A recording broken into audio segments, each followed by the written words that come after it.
రాష్ట్రానికి ఉన్న 436 గనులపై హక్కులన్నీ కూడా ఏపీఎండిసి సంస్థ తీసుకొచ్చి ఆ గనుల విలువ 1,91,000 కోట్లుగా లెక్క కట్టి మొత్తం ఆ గనులన్నింటినీ కూడా తాకట్టు పెట్టి బాండ్లు జారీ చేయడం ద్వారా 9,000 కోట్ల రూపాయలు అప్పులు తీసుకొచ్చే కార్యక్రమం చేస్తా ఉన్నాడు చంద్రబాబు. ఇది ఎందుకు రాజ్యాంగం ప్రకారం తప్పు అని అంటే, రాజ్యాంగంలోని ఆర్టికల్ 293(1) ప్రకారం కన్సాలిడేటెడ్ ఫండ్ను తాకట్టు పెట్టి అప్పు తీసుకునే వెసులుబాటు కేవలం రాష్ట్ర ప్రభుత్వానికి మాత్రమే ఉంటుంది.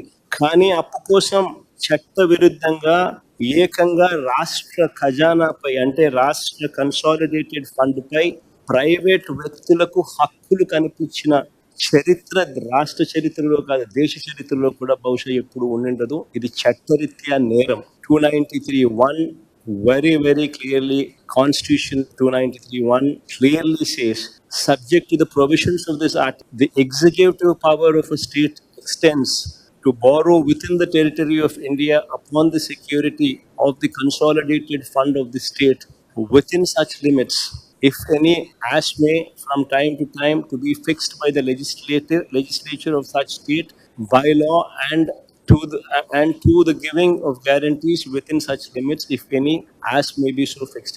రాష్ట్ర ప్రభుత్వానికి మాత్రమే ఎక్స్క్లూసివ్ అథారిటీ ఉంటుంది. అంతేకాదు ఏపీఎండిసి భవిష్యత్తును కూడా చంద్రబాబు నాయుడు గారు అంధకారమయం చేస్తా ఉన్నారు.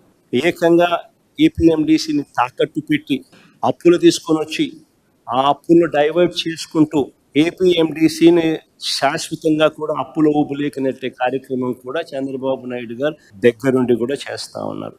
మన ప్రైవేట్ మైన్స్ మీద, మన రాష్ట్ర ప్రభుత్వానికి సంబంధించిన మైన్స్ మీద ప్రైవేట్ వ్యక్తులకు ఆజమాయిషీ ఇస్తా ఉన్నాడు.